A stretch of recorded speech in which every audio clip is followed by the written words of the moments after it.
and oversees all NASA telecommunications and navigation projects and networks, including NASA's Space Network, Near Earth Network, and Deep Space Network. Mr. Younes is also responsible for the development of enabling technologies critical to meeting the agency's vision for an integrated SCaN architecture aligned with NASA's future space exploration needs. Prior to returning to NASA in 2007, Mr. Younes was the Department of Defense Director for Spectrum Management with responsibility for spectrum policy and strategic planning and implementation. Under his leadership, the department had successfully negotiated major win-win agreements with the FCC, NTIA, and U.S. private sector. He had successfully led the DoD Spectrum Management Organization to become more proactive in addressing RF and spectrum issues. Mr. Younes was instrumental in transforming the management and use of the electromagnetic spectrum within and outside the department. Mr. Younes' experience spans over 35 years of leadership in microwave and RF systems engineering and technology. His interpersonal skills and rich linguistic ability have been instrumental in furthering U.S. objectives, and he has over 20 years of involvement in various forms of the International Telecommunications Union, as provided direct support to U.S. ambassadors to a number of world radio conferences. Thank you so much for Badri for joining us today. We're excited to hear your talk. Thank you, Tara. You know, when you say 35 years, it's a reminder how old I'm getting. So it's good to be with you today. And I understand Kirk just spoke before me, which you know, very exciting talk. You know, I was not online to hear it, but he must have definitely covered the International Space Station, a monument in space that shows what collaboration between nations can accomplish. Again, as Tara introduced me, I'm the Deputy Associate Administrator and the Program Manager for the Space Communication Navigation Program at NASA. We are a division, and it's a sister division to where Kirk is, you know, under the HEOMD, the Human Exploration and Operation Mission Directorate. I'd like to welcome you, all of you, my friend at the Space Generation Advisory Council. You are the generation of the future, and I'm looking forward to seeing you all earning your space in space. Space is the future and is the next frontier. My thanks to the Council for inviting me to be with you today. In particular, our friend Kristen Shahadi, and also David Petrilio. And also, I'd like to thank all of those who coordinated the event and my presence with you. Thank you, Alexandra, Barbara, Irene, Jen, and Amanda, and definitely Tara. This is truly an exciting time to be in the space business. I understand that you will be listening to Jim Morehart, our NASA Deputy Administrator, who will be talking to you in the next couple of days. And he will most probably be talking about the Artemis program and NASA's journey into deep space. I'm going to try not to steal his thunder by talking about the same topic. And instead, I will be focusing on the most critical function and capabilities that enable NASA to accomplish its goal and all of the robotic and human exploration of the heaven. And I have a small presentation to talk about it. That is my program, the NASA Evolving Space Communication and Navigation Capabilities. Next chart. So SCaN provides 24/7 support to all of the NASA missions, over 100 plus missions that get supported every day. Over, you know, we are talking about tens of terabytes of data that go through our network. And we provide the support and the enabling capability all around the globe, and for all of the mission, from surface level mission all the way into deep space. And we have a couple of missions that have crossed the boundary of the solar system into the interstellar area. This is Voyager 1 and Voyager 2. And pretty soon they will be joined by another mission called New Horizon. These are exciting missions that explore and discover what's out there. And that's our role at NASA, is to always look forward to the early question that drove all of these exploration objectives and activities to decide to find out, are we alone in space? Are we alone in this world? Are there other human elsewhere? Can we get over there, and what the future of the planet?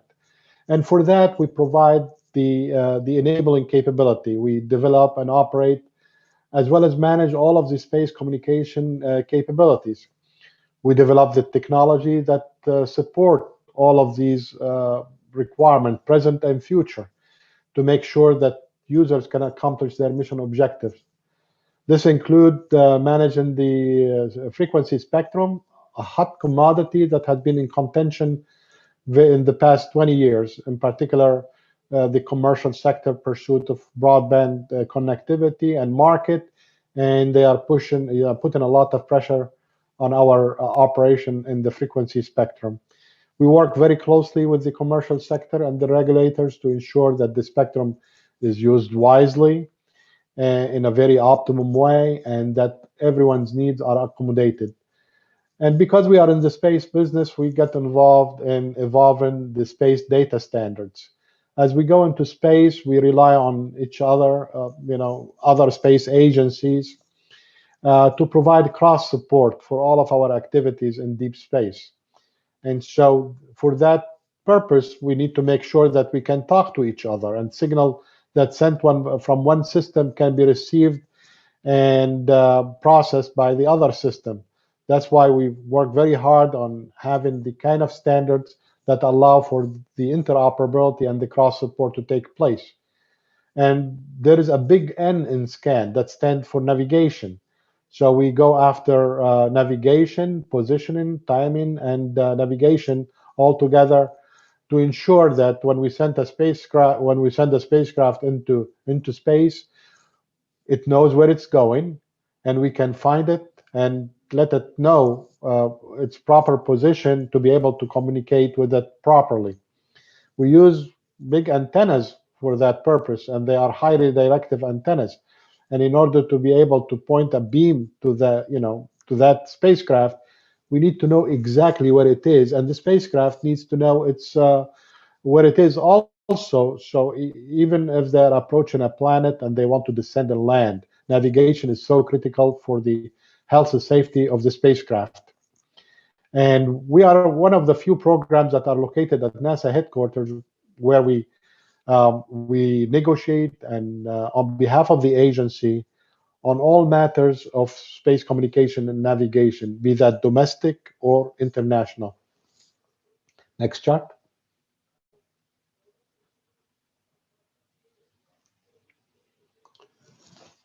So our presence is global. We don't have any boundary because our missions, they fly around the globe.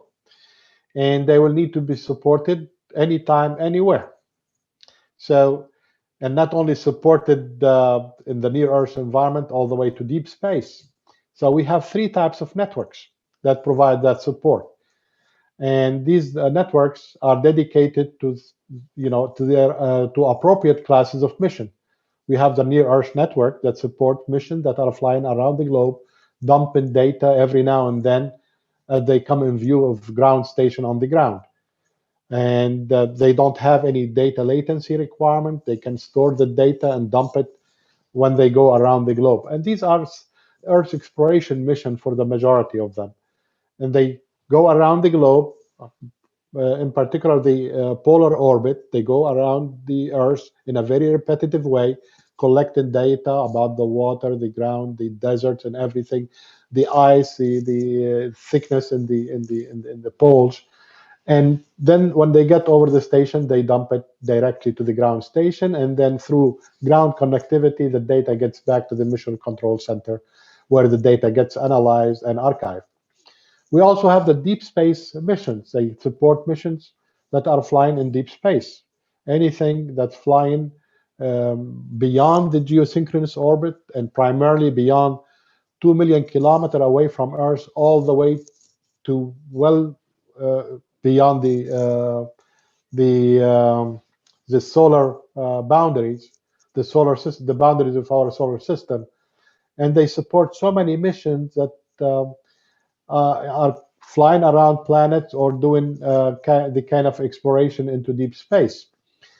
Definitely, the antennas have to be big because the mission when they send their data, it's coming from far away, and there's a signal when it comes to Earth is so weak. So you need highly sophisticated electronics along with the huge antennas. That's like your ear. The bigger it is, the more you can hear, and the electronics behind it that can process that data to be able to pull it out of the noise and make sense out of it.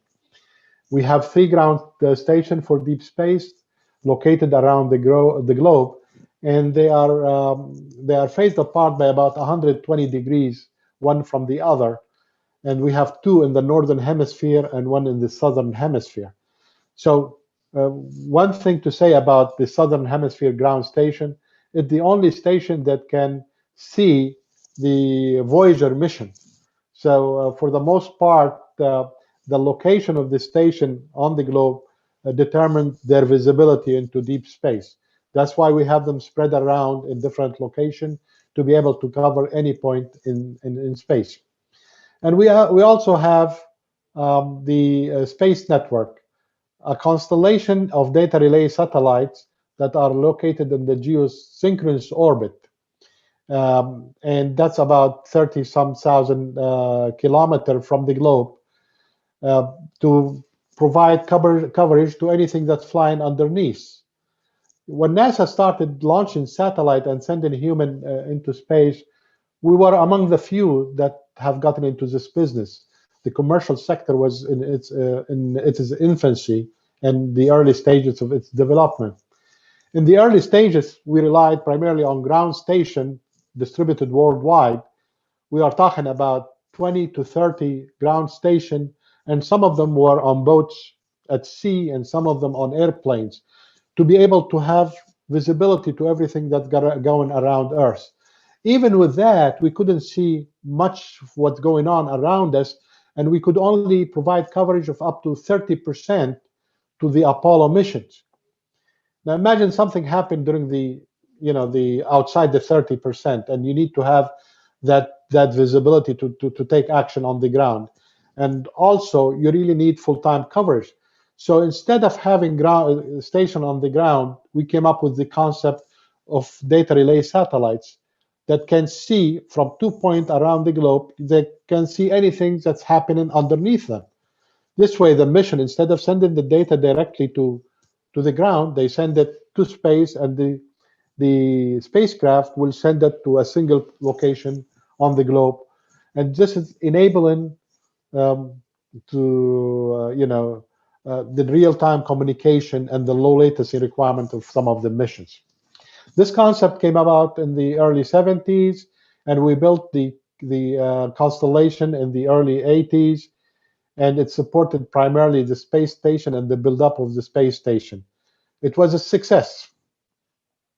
However, much has happened in the past 2 to 3 decades. The commercial sector has kind of exploded. So many networks, that are providing support to all kind of activities around the globe. Many of them, are primarily supporting activities below the suborbital locations. That means on the surface of the Earth and probably in airplane and so on.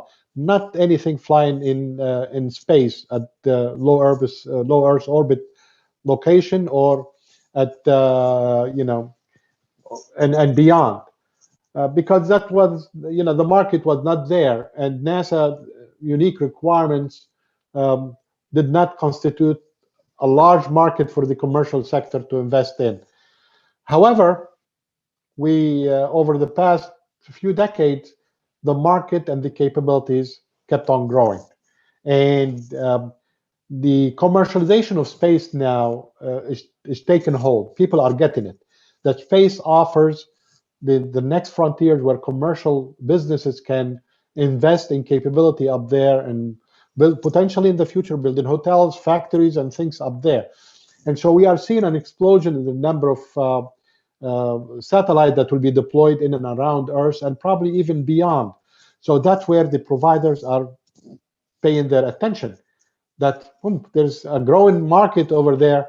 Let's build the kind of capability to support not only ground level activities, but also space-based entities. So given this change, and the potential for all of these capabilities to be there, NASA has decided to move away from government-owned and operated capabilities to support its unique requirement. We wanted to take advantage of the commercial sector to make advances in space and to get also a competitive rate, because the cost of maintaining and operating the NASA owned and operated systems is pretty high. So we want to take advantage of this, the competitiveness of the commercial market to get services. This way, many things can be accomplished. By going after the commercial capabilities, we are helping to create a viable and thriving commercial marketplace that provides space users with a variety of diverse services. And we, in our effort to do that, we are promoting the concept of interoperability. Instead of these systems be like the early telephone system, the cellular telephone system, where you couldn't go from one system to the other, we are encouraging interoperability such that space user can roam in space in a very seamless way. And regardless who the provider is, space system can get support on the fly, anywhere and anytime. And in doing so, by moving to the commercial sector, that NASA can take a step back and focus on the technology, on the next generation technology. We are talking about optical and laser, and we are talking about quantum networking capability. Someone has to push the envelope, and NASA is the proper entity to do so. So we created a shift in our strategy. And next chart. So now our vision remains the same. Our vision is to create this interoperable and resilient space and ground communication navigation infrastructure. Our goal remains the same: to enable high-speed, robust, and secure, and cost-effective space communication navigation services to future science and exploration mission. Now, how are we going to do that is what changed. Now we are working very hard to foster an affordable and growing space industry. It's critical for us to build this industry, to help the industry to grow, because the more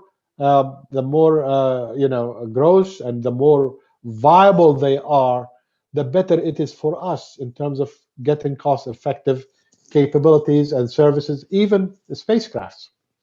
So we are working to evolve the technology and leveraging it into these commercial capabilities, like by transferring our technology to commercial entities, will allow us not only to foster a growing commercial market, but also to leverage their capability to support our activities, to provide more efficiency and robustness in getting the support we need for our space missions. Definitely, transformational technology is strategic in nature, and typically, it's at a low readiness level in terms of development. So we work very hard to advance this technology and to infuse it into operation. This includes near Earth as well as deep space. We are going to continue to, our effort in making spectrum available and utilized in an optimum way. But now we are working with the commercial sector to enable them to overcome the boundaries and the constraint of the regulatory framework. Spectrum regulation sometimes can be showstoppers. And so we are trying to work to probably infuse the technology and work with regulators, be that national or international regulators, to build the bridges, or in some instances remove these constraints, these boundaries. And we are still working very hard to enable a thriving uh, uh, market for PNT technology that relies on the GPS or any other GNSS system that can be used. We advance in the technology to build multi-GNSS systems such that your spacecraft, your vehicle can connect to any GNSS system up there and get their PNT needs. PNT, this is the position, timing, and navigation. Next chart. This is how we see the future. The future is going to be, a little bit more complex. The way we have been operating in space, it's going to increase in complexity. Um, the spectrum is not the same between different systems, so we need to overcome that. The spectrum is heavily regulated going from one country to the other, so we need to go after a spectrum that's not regulated. That's definitely the visible range, the optical communication. Or if we need to stay in the RF domain, we need to make sure that our system, our communication payload, can shift in frequency and in waveform to communicate with any system that's out there. So, we are proceeding about it smartly, because our objective in a highly complex environment, in a highly dense environment, to reduce the burden on the user. So we need to have the seamless operation. So we are pushing for autonomous operation, autonomous navigation.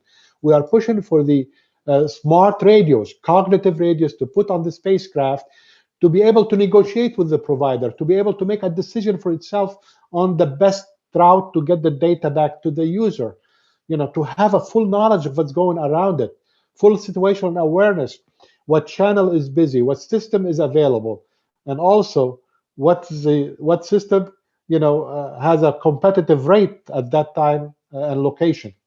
So all of this is taking place now in our technology program and in the work, and that's what I show on the next chart. So we are pushing the envelope on all of these, on standard, on spectrum, on technology, to ensure that the future of space is going to be great. Autonomous operation, autonomous navigation, and working on the technology that will allow us to interoperate among number of systems, number of providers, provider network, to get both comm and navigation solution, and for the purpose to have a seamless transfer of information, from our users all the way to their operation center.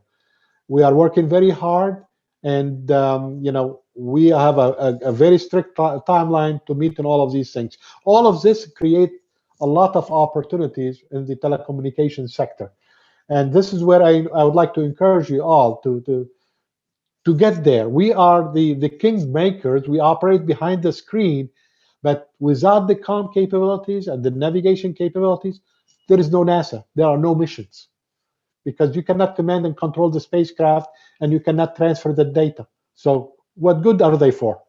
They are just expensive pieces of junk in space. So comm and nav are enabling capability, and the technology that we develop for space communication and navigation finds its way to the commercial sector. You find it in your cellular telephony. You find it in everything that you do.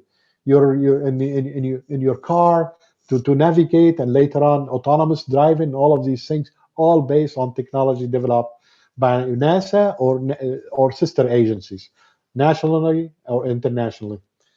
The next chart to show, if you are interested, to see what NASA can offer you, we have an internship project called SIP, summer internship, where we get people out of the university. They have not completed their studies, from high school all the way to postgraduate, to doctorate level, where they come and they get exposed, to the kind of work we do. We put them to work. It's not like it's a picnic. They all can work on projects that can deliver products, and the experience has given them so much, how to say it, insight into their passion, and in a way help them to make decision on what to do with their future. If you are interested in our internship project, we don't take to that many people, and the people are extremely competitive. We, out of thousands of people, we only take like less than 100 every year for a period of 2 to 3 months, and some of them we keep all throughout the year. So I'm open to any questions. I try to leave some room for questions, so please shoot at me. Yes, thank you so much, Badri. There are a few questions here for you, so I'll read the first one. The first one's from Sarah. She says that she actually had the pleasure of working with NASA SCaN a few summers ago. So she said, firstly, thank you for the opportunity then and for speaking with us today. And her question is, what has NASA SCaN been doing recently when it comes to the Artemis missions and creating a reliable network between Earth bases and astronauts on the Moon and Mars? What problems must still be overcome? Well, we are working on the kind of capabilities that will allow us to communicate with, providing 24/7 support to lunar activities, be that on orbit around the moon or on the surface of the moon. Now, some of the location on the moon are not visible from Earth. So we have our antennas, big antennas, all kind of antennas around the globe to provide 24/7 support. Now, so what are we going to do about the missions that are located in areas that we don't see directly from Earth? We are building a data relay and satellite capability around the moon. It's still in its infancy, but we are pushing very hard to make the capability available by 2024 is the date for putting boots on the ground, and we intend to meet it and provide full coverage. Definitely the challenge is that this time we are going to the moon not alone. We are not going alone. We are going in the company of other space agencies, and we have invited the commercial sector to participate. So definitely when you bring too many people from different places, different orientation, it becomes like a salad bowl, salad bowl, all kind of ingredient in there. So we need to make sure that we have the good dressing on it to make the salad pretty tasty. So the compatibility between all of the system to avoid interference. And for that purpose, we designated a single person to be the focal point for all spectrum issues to ensure that no system will step on any other system and cause interference. And we designated a single person for all lunar communication infrastructure. They are working very hard with the commercial sector, and they are working hard with the international participant. Definitely, the challenge will be to capture all of the unknown unknowns, because we don't want to be surprised later on with someone over there going there and cause a lot of problems for everyone else. Thank you. And Sarah, I'm hoping you enjoyed the experience with NASA. I'll be interested if you can send Barbara or myself an email, tell us what you are doing these days. Yeah, we can connect both of you, I'm sure. Yeah. That'd be great. So the next question is, with the growing possibility for more private actors conducting commercial, non-scientific activities on the moon, will this have any impact in the management of deep space and lunar radio frequency spectra? How could that look like?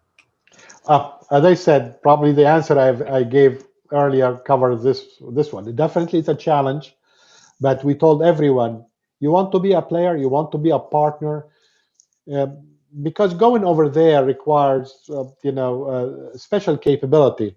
Not everyone can build the kind of antennas and the kind of communication capability that can provide high definition kind of video to the moon, or the robust communication capability around the moon. So they all have to come to work with us, and sometimes to go through us to get there. And they all understand the price that everyone will pay if there is no synergy and no synchronization and harmonization of the services and the spectrum. So they are all talking to us both at the national level and the international level. And we are working with the regulators, NTIA and the FCC here, to make sure commercial entities still, go through us in coordinating their activities and making sure that their systems are compatible with ours, that if they decide to have their own system for their own activities on the moon. Thank you. The next question we have is, it seems that NASA SCaN can be viewed as more of an infrastructure capability. Does this cause problems competing with other parts of NASA's mission? Do you feel like NASA SCaN is provided adequate resources to fulfill its mission? Well, it's debatable. The issue of adequate, no one feels that, like every person you meet. Do you have enough money to cover all your expenses? Well, I can use more. But essentially, SCaN is different from any other program within the agency. We cut across everything. Everyone within the agency depends on us to get their common navigation services. And it costs a lot to maintain the kind of infrastructure and provide the kind of operational readiness that we have. No, there is no other competent entity within the agency. Everyone wants to get on our good side to make sure that they get the support they need. And we work very closely with the customer community. I have something called the SCaN Board of Director. It's chaired at the associate administrator level between the Science Mission Directorate and the HEO Mission Directorate. It's like, I'm the CEO of the company, and I have the board of directors, providing me advice and overseeing what I'm doing. I make sure I coordinate all of my activities with all in NASA participant, and we have representation from all across NASA. All of the directorates and the special offices are represented on this board of the director, to include the chief technologist, the CIO, to include the chief scientist. They sit on that board and they provide advice to me on the conduct of my program. At the same time, they are my advocate. If I need money and help somewhere, all I need is to push the button to get them to support me. No, it's the SCaN's relationship. We've gained a lot of credibility, because we provide, services at 99.99%. That's better than AT&T, better than Verizon, better than any other local providers. So they learn to depend on us, and we raise their expectations so high. Now it's a challenge for us to live up to their expectation. Their requirements are much less than what they are getting, but now our job is not just to meet their requirement, is to meet their expectation. Yeah, you've definitely set the bar high. Exactly, and that's where we end up shooting ourselves in the foot, because once you pursue excellence and you optimize your operation, whatever, and you invest so much of yourself, you reach a point you cannot do any better. Although there is nothing that cannot be optimized, everything will lend itself to be done better. But you get to a point where the return on investment becomes so small. So we are now being challenged to exceed everyone's expectations. That's why we are pushing the envelope on technology. We are pushing very hard on cognitive technology, radios that can think for themselves, radios that can collaborate among themselves without human intervention. They can look at the traffic. They can look at, sometime in the future, we'll be looking at the science instruments, make that connectivity to our radio from a cognitive perspective, to make decisions on what the instrument should be looking at. So we are really pushing the envelope on cognitive technology, as well as autonomous comm and navigation capabilities. We even have radios now that will replace all of the radios. In the past, in order to get support from the space network, from the ground network, from the deep space network, you have to have 3 sets of radios, because they operate at different frequencies and different waveforms. And from the perspective of physics, the physics is different when you are talking to something so far away from talking to something very close. So we are building now the kind of radios We call it our multilingual wideband receiver, because now, it can talk to any system, meet anyone's requirements, and can be reconfigured both in time and in frequency. Any more questions? Yes, there's a couple more questions if you have a few more minutes. Oh, please. I'm all yours, Tara. Okay, great. All you need is to ask. So the next question we had was, what are some new projects and technologies and communications that will help facilitate the next landing and help us stay longer on the moon? Okay, definitely we are looking at a multi-GNSS receiver. GPS and Galileo, they provide service to primarily ground or some low Earth orbiting satellite. We are taking this capability all the way to the moon. We have a mission called MMS, looking at the Earth's magnetic sphere, and it's using GPS at distances so far away from Earth. So imagine systems that have been designed to support ground things primarily, are being used for deep space. But because these satellites, the navigation satellite, are pointing downward, in order to get the signal for our deep space, we have to look at the satellites are flying on the other side of Earth. Some of them can be blocked. They can be blocked by Earth. So you have to look at the ones on the to the side of the Earth, not necessarily behind. And so there are only a few of them, and they are sending. By the time their signal gets to the moon, is so weak. But we are getting these signals and we are processing them. And in order to get many of these signals and to ensure resiliency in the navigation solution that we can achieve, we are having many of these GNSS systems supported by a multi-GNSS receiver. So this will help to provide more accuracy, and to provide better timing for activities on the surface of the moon. So now we can, with pinpoint accuracy, within up to 10 meters, we can land anything anywhere.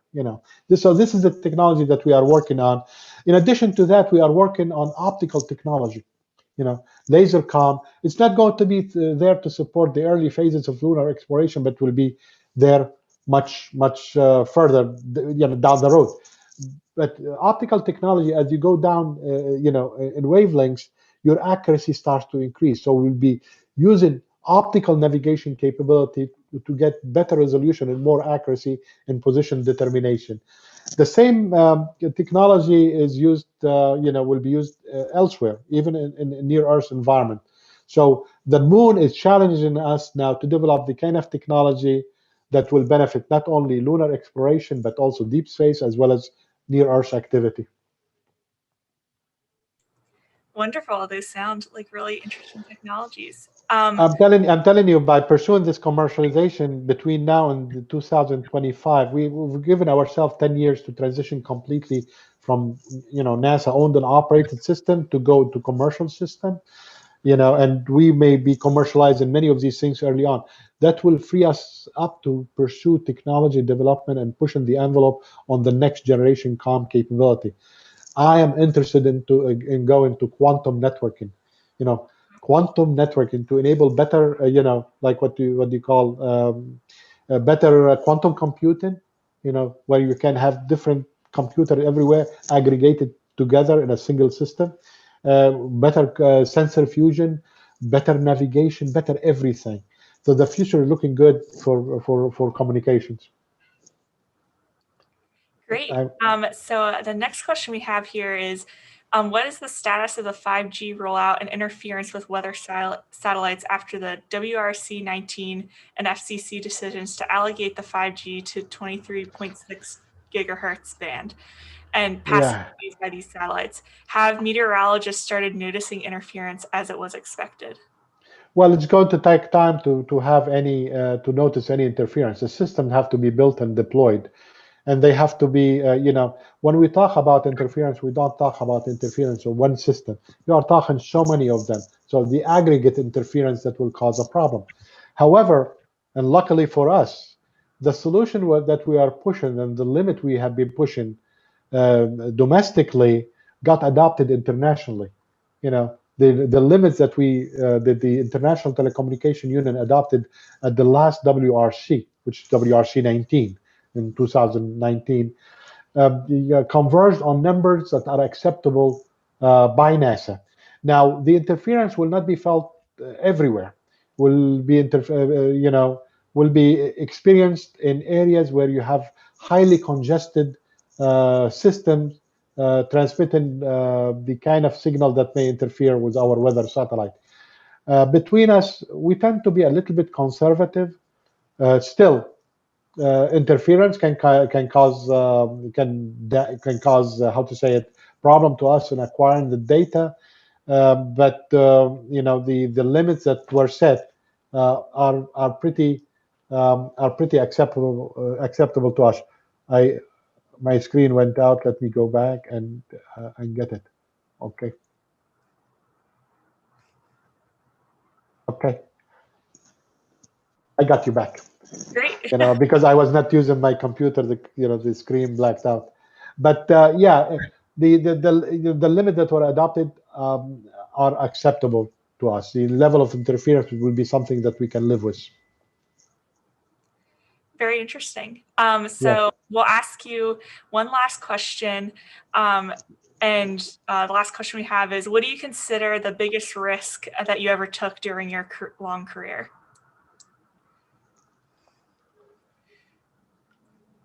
Okay, that's a tough question, because I love risks.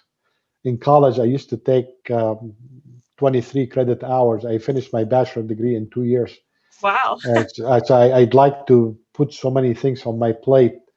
And the more challenging thing, the more challenging things are, the more attractive are to me. So I love risk, but I don't look at risk as something that I will shy away from. I'm a risk taker. If you don't take risk in life, you'll never get anywhere. We are natural born explorers. We always wondered what's beyond this hill, what's beyond this river, what's beyond this ocean. In doing so, we were taking risk. So if we were not risk takers, we wouldn't have gotten anywhere. Just imagine these astronauts when you put them on a nuclear bomb equivalent of carburant and and fuel underneath them. That's a lot of risk. So the risk is when I changed career at one time. I was doing great working for NASA at Goddard Space Flight Center, and I decided to go to work at the Pentagon.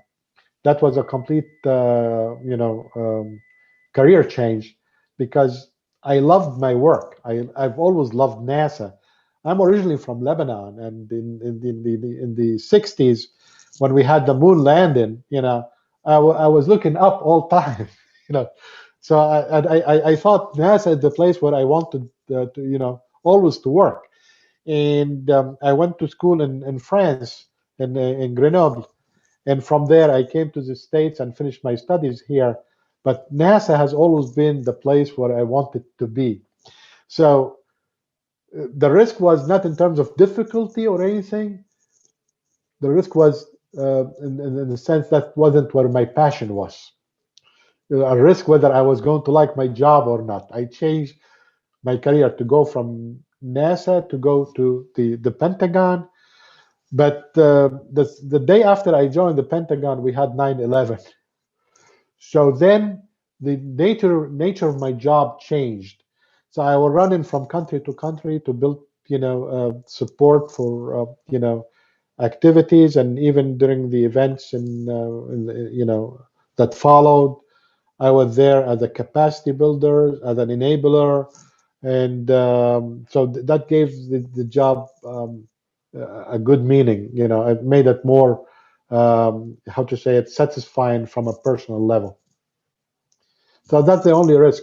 And again, that's something I would say to all of you.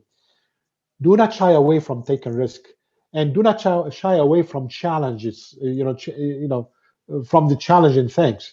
And in life, and early on, pursue the most difficult and the most complex challenges.